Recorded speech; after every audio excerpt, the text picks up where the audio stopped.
Sebelah belum dalam sekitar tapak sih. Tidak boleh tidak harus absen. Puluhan pengurus Abdesi, Apednas, PPDI, dan Papsi yang tergabung dalam Desa Bersatu Sulbar, datangi kantor DPRD Polman untuk RDP bersama Pemkab Polman. Mereka menyuarakan masih banyaknya dusun di desa-desa yang belum diadministrasikan di pemerintah kabupaten sementara sangat dibutuhkan masyarakat keberadaannya. Dalam RDP ini mereka juga menyinggung benang merah keterlambatan pencairan anggaran desa. Hadir pula pada kesempatan ini, Ketua DPD Desa Bersatu Sulbar, Haji Abdul Rahim, Asisten 1, Kaba Keuangan dan PLT Kadis PMD Polman. Haji Abdul Rahim mengatakan, nama-nama dusun ini sudah tercantum dalam proses administrasi kita seperti KTP dan KK. Tapi tidak ada tindak lanjut terkait status mereka untuk didefinitifkan. Dan hal ini dianggap penting, karena mampu menimbulkan masalah administratif di lingkup pemerintah Kabupaten Polman khususnya pemerintah desa karena tidak memiliki dasar hukum tetap.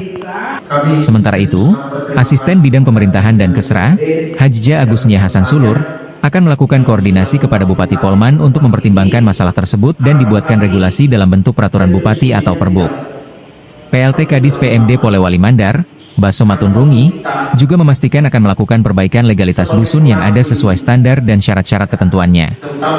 Usai RDP, Haji Abdul Rahim meminta pemerintah daerah Kabupaten Polman untuk segera mendefinitifkan sejumlah dusun sementara yang hingga kini belum memiliki status hukum yang jelas. Ini diambil sebagai bagian dari komitmen organisasi untuk memperjuangkan hak administrasi dan pelayanan publik yang lebih baik bagi masyarakat kita, khususnya yang berada di dusun sementara.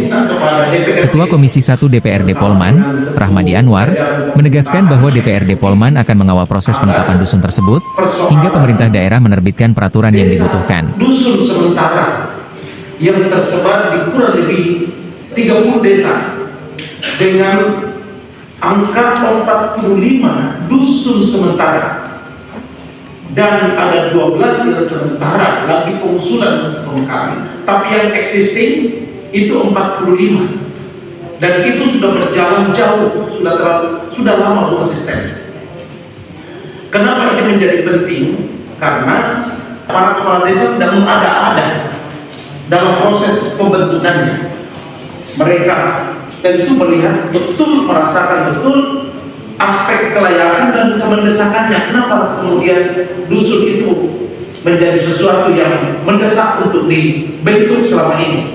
Ya. Kalau sampai ini bersoal, kemudian ini tidak segera menemukan jalan keluar dengan kepastian hukum, maka kita akan berhadapan dengan masyarakat yang terancam tidak terurus dengan baik.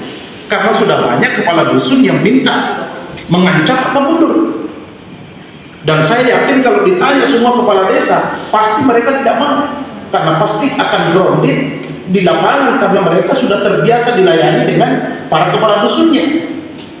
Nah, aspek yang ketiga adalah risiko yang konsisten yang kita akan hadapi dan terutama Kabar Keuangan dan Biro Hukum, saya kira PMD adalah ini bisa berujung pada hukum, Pak.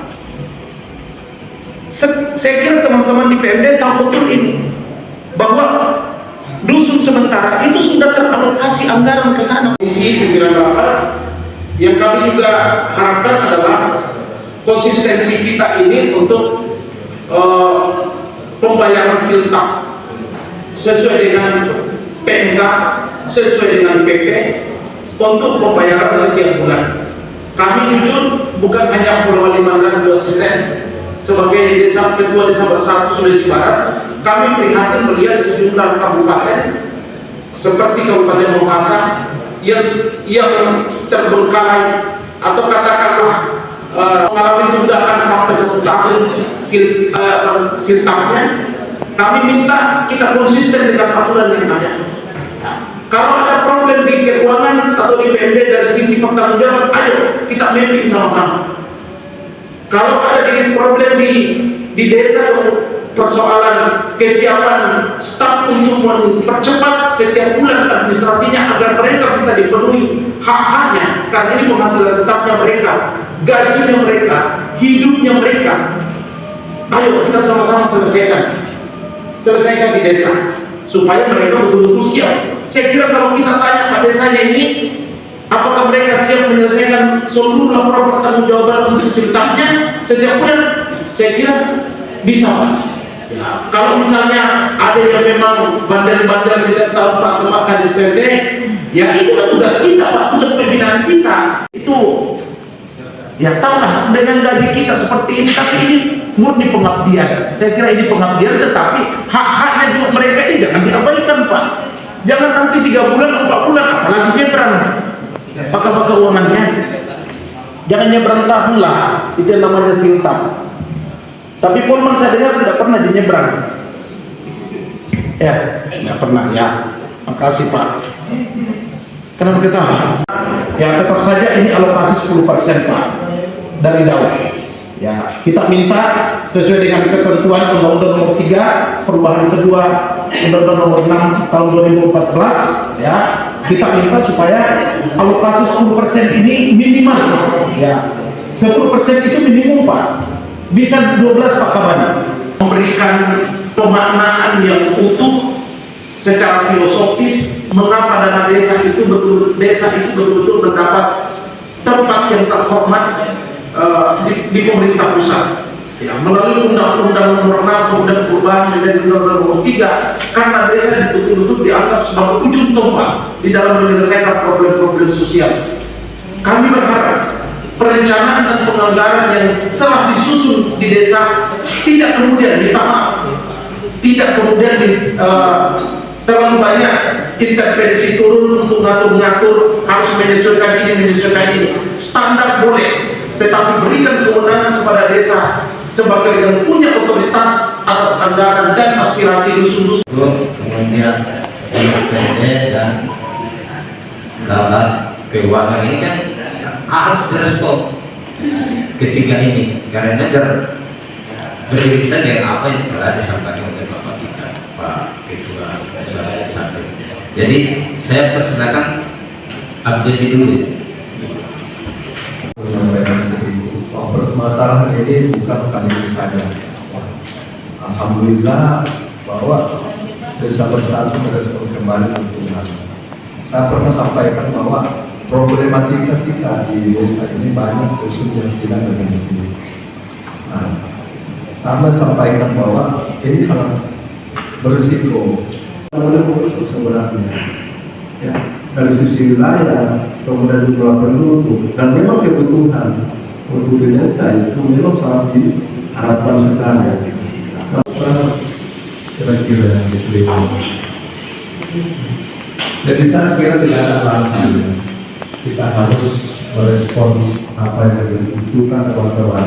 Kali baru saya berpikir kenapa bisa terjadi di sekitar ini cuma 5 dusun yang digaji dibagi 14.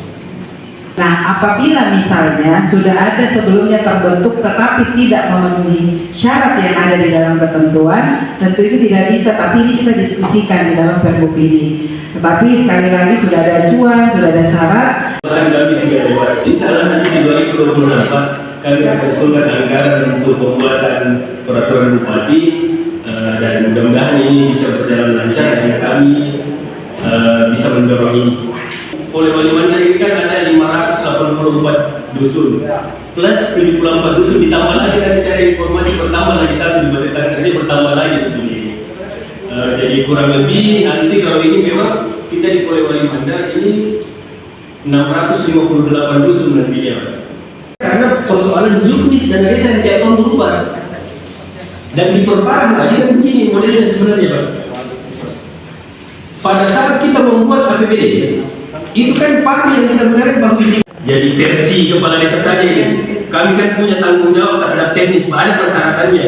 Jadi contoh persyaratan yang paling awal itu adalah jumlah penduduk minimal 100 KK atau kalau asumsinya 1000 orang per penduduk.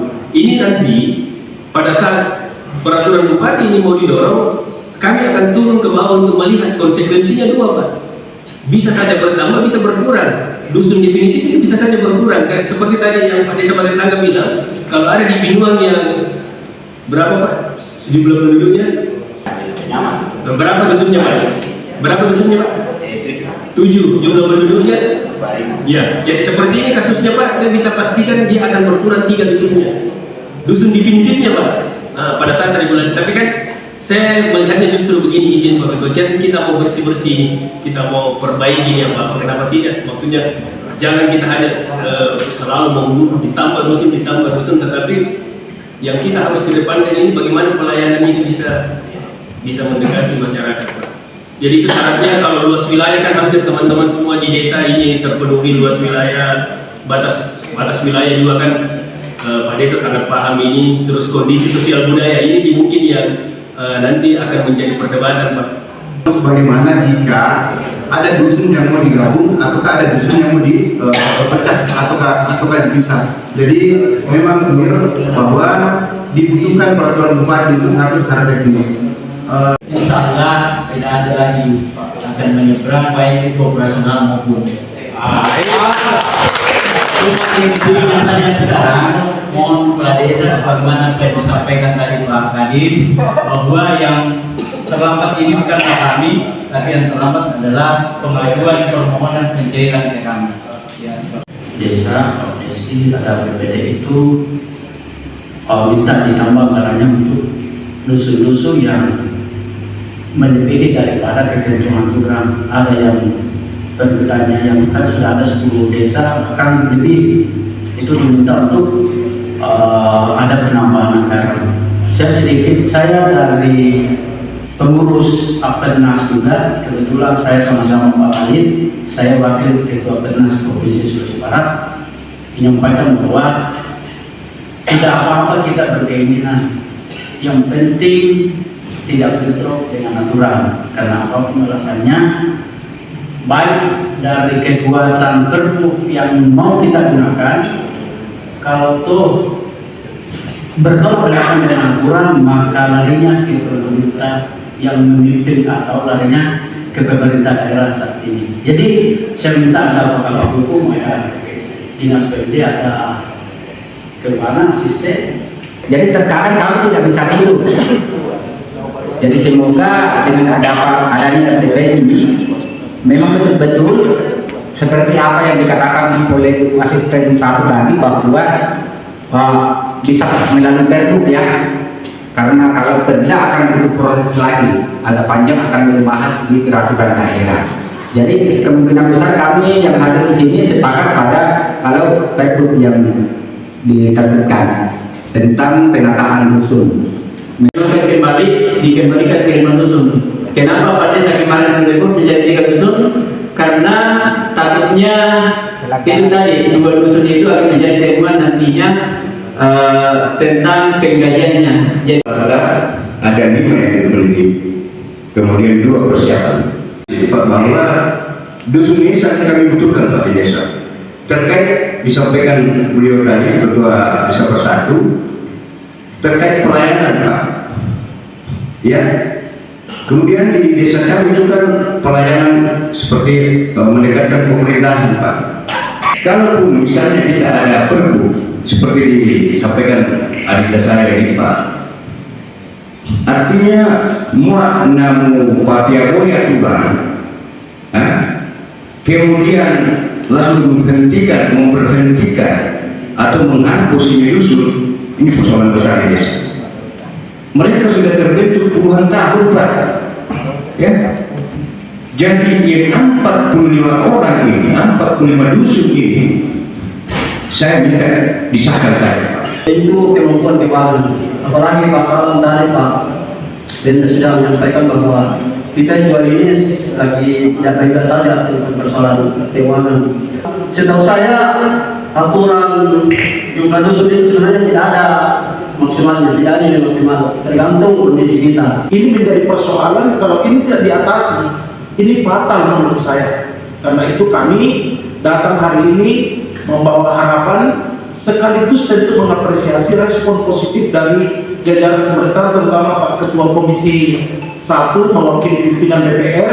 Mudah-mudahan Pergub ini segera didorong untuk dibahas di internal ya itu eksekutif, ya. Terus dikawal dengan baik, dan kami berharap Pak capaian per tribulan yang tidak lewat itu betul-betul bisa. Kami hanya trauma dengan beberapa kejadian di kabupaten lain seperti memasak yang sampai 1 tahun lebih Pak terbengkalai sulitnya. Kasihan, mereka mau makan apa Pak? Itu dia ekonomi bisa berjalan kalau ada 2 yang bisa dibelajarkan. Jadi seperti itu ya, harus, tapi sekarang juga harus diselesaikan. Jadi saya